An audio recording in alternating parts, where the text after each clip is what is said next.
Buenas tardes, bienvenidos a una nueva sesión de Filmoteca Villaverde. Hoy vamos a ver el largometraje Solo las bestias de Dominique Moll. Dominique Moll es un director francés nacido en Alemania en 1962. Su primer largometraje fue Intimidad en 1994 y a este le seguirían largometrajes como Harry, un amigo que os quiere en 2000, Lemming en 2005 o El monje en 2011. Todas ellas películas con un aire de thriller en las que el director indaga en la oscuridad que reside dentro de los seres humanos. Con Harry, un amigo que os quiere, protagonizada por el español Sergi López, ganó el César a Mejor Director, el equivalente a los premios Goya en Francia, a Mejor Director, y estuvo nominado a Mejor Película también. Y compitió con esta película en la sección oficial del Festival de Cannes, y además estuvo nominado al BAFTA a Mejor Película Extranjera. Más adelante, en 2005, con Lemming, volvería también a competir por la Palma de Oro en sección oficial de Cannes. Solo las bestias es de 2019 y es su último largometraje hasta la fecha. Es adaptación de la novela del mismo título de Colin Niel, de la que toma con relativa fidelidad argumento, personajes y también la estructura de la película. En 2016 había realizado News from Planet Mars, una incursión en la comedia, pero después de esta breve incursión en un género más ligero, con Solo las bestias, Moll vuelve sobre los temas y tonos habituales, más oscuros, más sombríos, más inquietantes también, pero en este caso con un juego estructural que, como decíamos, hereda de la novela original de Colin Niel. También con una, creo yo, con una mayor contención y mejor pulso en el manejo de los hilos de la trama. Son las bestias, Moll es capaz de conducir todos sus distintos hilos narrativos hasta un desenlace sólido y contundente. No vamos a hablar mucho más de él en este caso, tiempo tendremos después en el coloquio.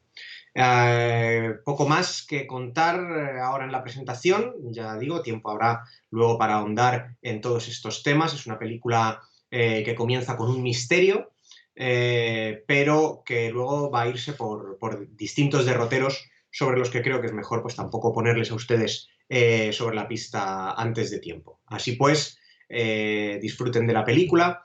Justo debajo de este cuadro tienen ustedes el cuadro de visualización para verla. Y tras el visionado, alrededor de las 8:05 más o menos, 8:04, pueden regresar a este mismo recuadro donde están ahora para seguir el coloquio que haremos sobre la película. Así que la disfruten y nos vemos a la vuelta.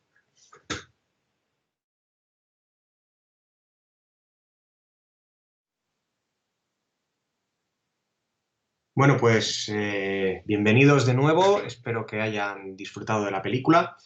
Vamos a intentar escarbar un poco en algunas cuestiones de la misma. Como decíamos, es una película dirigida por Dominique Moll, un cineasta que está interesado a lo largo de su filmografía en indagar en la oscuridad que se esconde en los seres humanos. Y esto lo hace normalmente jugando con el género del thriller. Entonces, una de las primeras cosas que a mí me resultan interesantes al ver esta película es cómo juega con ese género del thriller, porque efectivamente esta es una película que se presenta como si fuera una película de misterio, lo que se llama un whodunit en terminología anglosajona, es decir, ha habido un asesinato y hay que descubrir quién lo ha cometido, ¿no? Sin embargo, rápidamente se aparta de las claves de este género, aunque este asesinato seguirá cerniéndose sobre todos los personajes, seguirá planeando como una sombra por encima de toda la película y de todas sus tramas, pero la película en sí se aparta de lo que podríamos esperar. Si uno no está prevenido de cuál va a ser la estructura tan particular de la película, pues podría pensar al ver los primeros minutos que, bueno, que se va a producir una investigación, como sería lo lógico en una cinta de estas características. Sin embargo, en realidad estamos ante lo que podríamos llamar un policíaco sin policías y una película de misterio donde nadie investiga. Es un misterio sin investigación. No se trata de hacer avanzar hacia adelante cronológicamente la historia, sino de indagar en el pasado, de volver hacia atrás y de ser testigos, nosotros como espectadores, de lo que no sabemos si en algún momento algún agente de la ley llegará a investigar. Solo brevemente aparece por un momento un policía haciendo una pregunta y tal, pero no aquí no se llega a hacer ninguna indagación. Entonces, rápidamente la película pasa de ser un thriller a ser directamente un drama.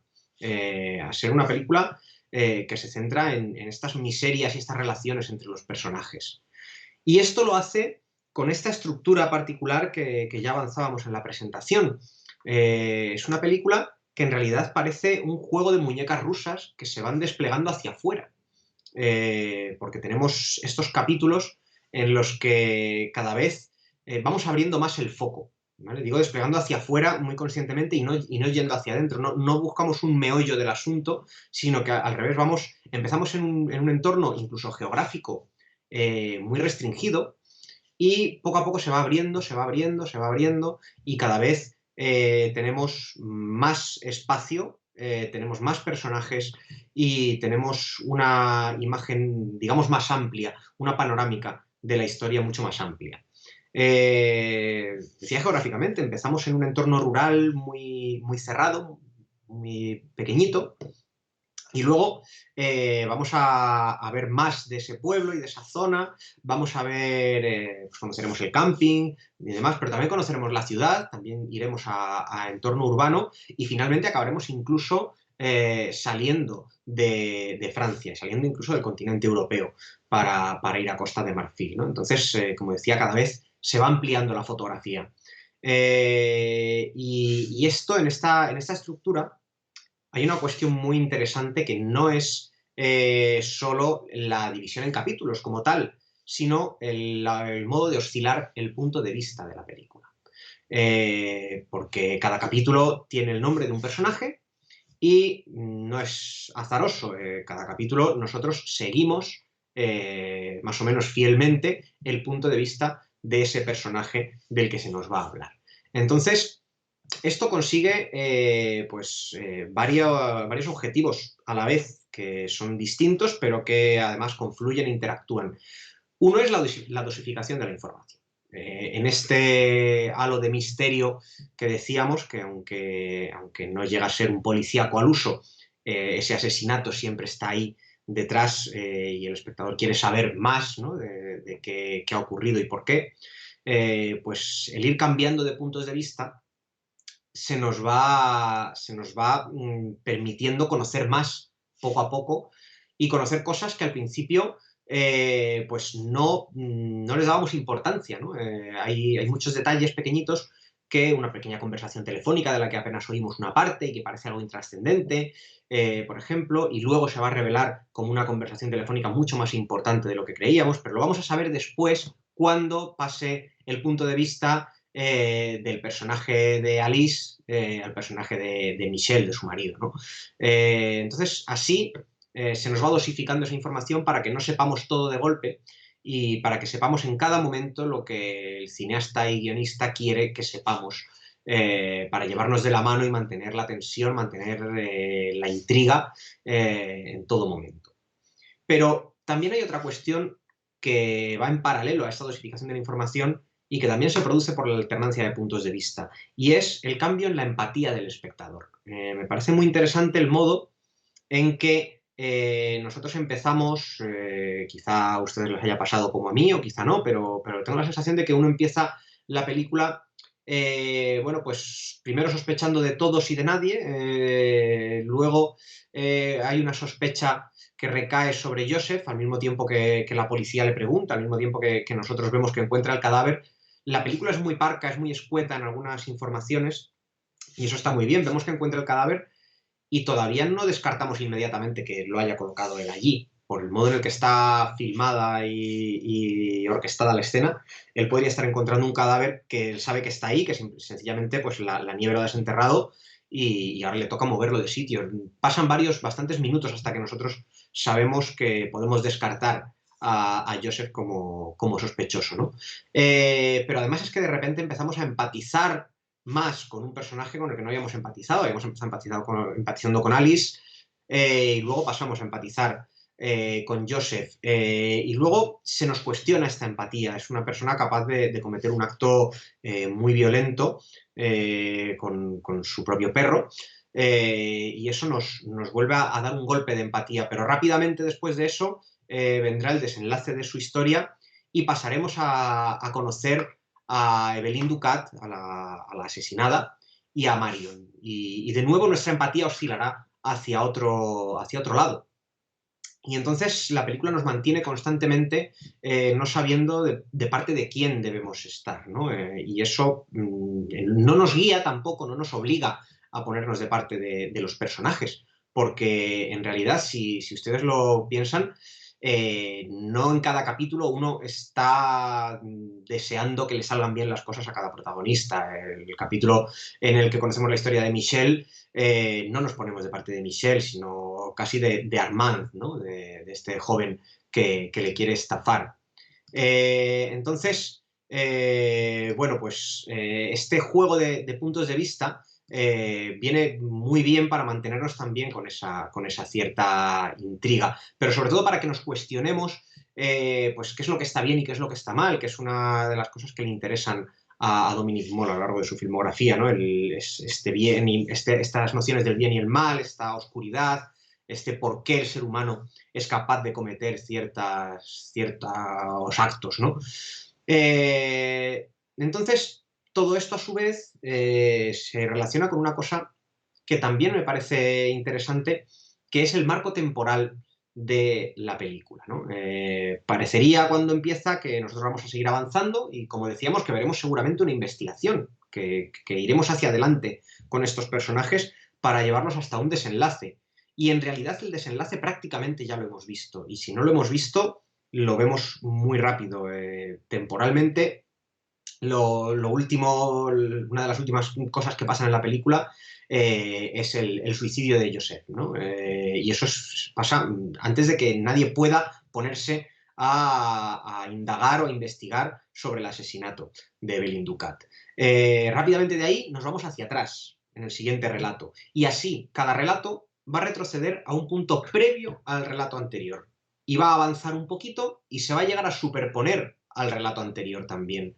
Y luego volvemos de nuevo hacia atrás, y no hacia atrás, sino más atrás, un punto de origen previo al último relato que hayamos visto, y volvemos a avanzar un poco, pero nunca vamos a llegar a sobrepasar esos acontecimientos casi del principio de la película, ¿no? Que acaban con el suicidio de Joseph.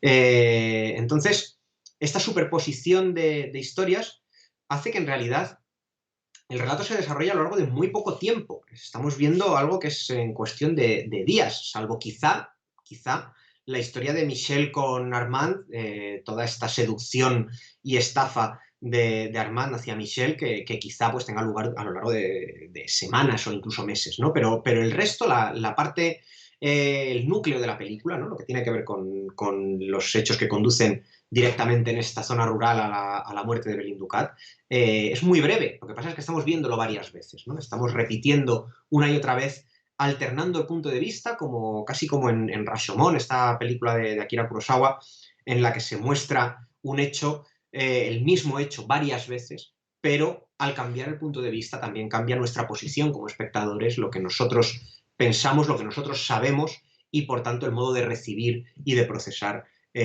unos hechos que en esencia son los mismos, aunque los veamos de distintos sitios, pero la perspectiva, el punto de vista es lo que cambia y con ello cambia todo, ¿no?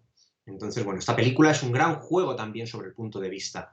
Y luego, de ahí, pues quizá podríamos pasar a hablar también de cómo se articulan los temas de la película, ¿no? Estamos hablando de estos temas sobre la oscuridad de los hombres, sobre el mal que puede hacer el hombre, pero ¿cómo los articula Dominic Moll? Bueno, pues los articula a partir de un montón de oposiciones, de pequeñas oposiciones, ¿no? Tanto de cuestiones físicas como temáticas. Tenemos por un lado la oposición entre el entorno rural y el entorno urbano. Como decía, pasamos de una zona pues, muy despoblada, donde un asistente social tiene que ir, y esto en la novela original se veía mejor, la asistenta social tiene que ir a atender a esta gente porque están aislados. O sea, nosotros en la película, con la escasa información que se nos da, bueno, pues podemos pensar que Joseph tiene algún tipo de trauma o algún tipo de, quizá incluso algún tipo de enfermedad o discapacidad, no lo sabemos muy bien. Pero lo cierto es que estamos en un entorno tan dejado de la mano de Dios, ¿no? Que hay una asistenta que tiene que atender psicológicamente esta soledad en la que viven sus moradores, ¿no? Y esto se opone muy claramente, pues por un lado, a cuando vemos la ciudad, cuando vemos a Evelyn y a Marion en la ciudad, pero también, sobre todo, cuando vemos a Abiyán, cuando vemos a Abiyán en Costa de Marfil, que no es un lugar completamente desarrollado, es una ciudad bueno, pues que está a medio camino entre lo completamente rural que hemos visto al principio y un París, ¿no? Es una ciudad con muchos problemas de desarrollo, pero es una ciudad que bulle de vida, que es todo lo contrario a lo que habíamos visto al principio de la película en Francia, ¿no? Luego hay una dicotomía entre el modo de comportarse de los hombres y de las mujeres, cómo todos se mueven por sus pasiones, pero digamos que la visceralidad de personajes como Michel o como Joseph, bueno, pues contrasta con la manera de comportarse de Alice, ¿no? O de Belín. También una dicotomía entre la juventud y la madurez, ¿no? Vemos este choque entre las dos amantes, entre Marion y Evelyn, que tiene que ver con el abismo de edad que los separa, ¿no? Marion, es mucho más impulsiva, y Evelyn pues, tiene ya una vida asentada y es más cerebral, se puede permitir resistirse a sus pasiones, incluso poner un freno a esa relación incipiente que Marion es incapaz de renunciar a ella, ¿no? También hay una oposición, una dicotomía, una dualidad entre los ricos y los pobres, ¿no? Hay una cuestión de clase social muy marcada entre la vida que vemos de Evelyn y su marido y, bueno, pues en el otro extremo estaría Armand, ¿no? En Abiyán, en Costa de Marfil, pero también el modo en el que vive Joseph, que no es un modo, el modo en el que viven Alice y Michel, ¿no? En esta granja. Hay una diferencia enormemente marcada de clase social que también va a impulsar ciertos acontecimientos de la trama, ¿no? Entonces, eso también acaba creando un cierto comentario sobre, bueno, pues sobre las cosas que le faltan a los seres humanos, ¿no? Cuando el ser humano no tiene lo necesario para comer y tiene que buscarse la vida para sobrevivir. Nosotros entendemos hasta cierto punto a Armand porque quiere recuperar a la mujer que ama y madre de su hija y porque también está en una situación de necesidad que Belín Ducat, por ejemplo, no tiene, pero que ni siquiera Michelle tiene. Entonces, bueno, pues podemos entender o podemos empatizar con esta estafa que hace Armand, ¿no? También hay una dualidad entre lo místico y lo tecnológico, por ejemplo. Es muy curioso que el personaje de Armand consulta a un chamán, ¿no? Y realiza casi ritos budistas. Ahora hablaremos también un poquito más de esto porque condiciona otras cuestiones de la película, pero consulta a un chamán y se guía por las indicaciones del chamán, pero a la vez se sirve de la tecnología más moderna, ¿no? Para engañar a un primo, a un pringado de Francia, ¿no? También una dicotomía que a mí me parece muy bonita entre frío y calor, que creo que también acaba por resumir ciertos temas de la película. Todo lo que vemos en esta zona rural francesa es un lugar frío, inhóspito, desolado, con la nieve, esa nieve que está en el propio cartel de la película que pueden ver en la imagen, esa nieve que además va a ser la que va a descubrir el cuerpo, ¿no? Y al derretirse. Y esto contrasta mucho con el calor que hay en Costa de Marfil, hasta el punto en que cuando al final de la película la joven pues llega a Francia para instalarse después de la muerte de Belín, para instalarse con el marido de Belín, ahora que él ya no tiene que disimular, digamos, el tener a su amante, a su concubina medio esclava, digamos, y ya se la puede traer a casa, ¿no? Y hay un gesto muy bonito que es esta chica lo que hace es estremecerse y abrigarse. De repente, esta chica quizá no va a ser más feliz en este entorno, aunque parece que viene a vivir ahora sí como una pareja oficial, como una rica oficial y no solo como casi una mujer prostituida, ¿no? Y sin embargo, pues la vemos sentir ese frío que le cala hasta los huesos porque no es a lo que ella está acostumbrada, porque viene a un sitio que quizá vaya a ser más inhóspito para ella que esa ciudad de Costa de Marfil donde vivía, ¿no? Todas estas dualidades que al final pues vienen a orquestar estos temas de los que estábamos hablando, ¿no? Esta oscuridad, estas pasiones irrefrenables que llevan a la gente a cometer actos salvajes, a tratar otros pequeños temas también secundarios, como puedan ser, por ejemplo, la relación de Francia con su legado postcolonial, ¿no?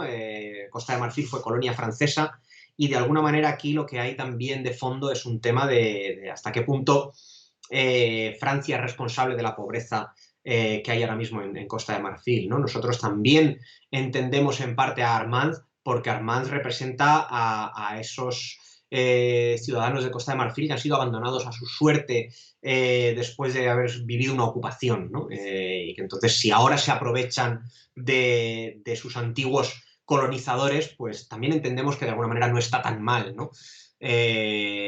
Luego, otro componente interesante hablábamos del componente mágico, ¿no? Del chamanismo, el vudú, que creo que es importante, más de lo que parece, porque bueno, la película no llega a decantarse, no llega a creer en estos ritos vudúes, ¿no? que realiza Armand con el chamán, pero sí que el chamán dice algo muy, muy importante para entender la película, dice que estamos en manos del azar y que es el azar el que va a regir los destinos de todos estos personajes. Esto nos permite de alguna manera aceptar toda esta serie de pequeñas coincidencias de la que la película está llena, ¿no? Son demasiadas coincidencias, que precisamente esta persona sea justo la que en la otra punta del mundo conocía a esta otra persona, o que esta otra haya hablado precisamente con esta.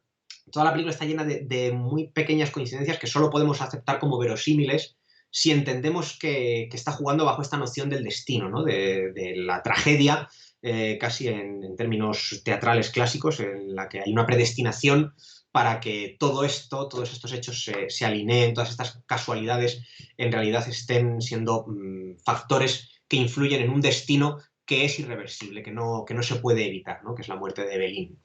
Y luego, por último, yo creo que hay un último tema que pende también sobre toda la película y que creo que podemos finalizar con él porque es el tema de los animales, ¿no? La película se llama Solo las bestias y los animales están de fondo en toda la película. Tenemos al perro de Joseph, tenemos a los animales a los que cuida Michelle en su granja, tenemos esa cabra que lleva al principio Armand en unas imágenes en el prólogo que al principio no sabemos muy bien qué significan y a las que solo volveremos mucho tiempo después. ¿Por qué están estos animales aquí? ¿Por qué la película de hecho se titula así, haciendo referencia al componente animal? Bueno, pues aquí creo que cada uno puede sacar sus propias conclusiones. Los animales aquí son testigos mudos, son víctimas, pero desde luego no son verdugos como son los seres humanos de esta película, ¿no? Preguntaba Javier Ocaña en su crítica de la película algo que yo creo que es muy pertinente, ¿no? y que es la reflexión que todos nos podemos llevar y la duda que todos nos podemos plantear con esta película, que es quiénes son realmente las bestias de esta película, ¿no? Bueno, pues yo creo que esa es la reflexión de Dominique Moll, creo que esta es la reflexión de la película y creo que es la que le da un sentido pues que va un poquito más allá de la mera película de misterio, de thriller, ¿no? Me comunican que no hay preguntas del público, así que bueno, pues hasta aquí por hoy. La próxima película de Filmoteca Villaverde es el domingo 30 a las 12 de la mañana. Es El viento entre las cañas, que entra dentro de la programación infantil. Así que, bueno, pues espero que hayan disfrutado esta película y espero que vuelvan de nuevo el domingo, esta vez con una película bastante más amable para niños que lo que hemos visto hoy. Muy buenas tardes.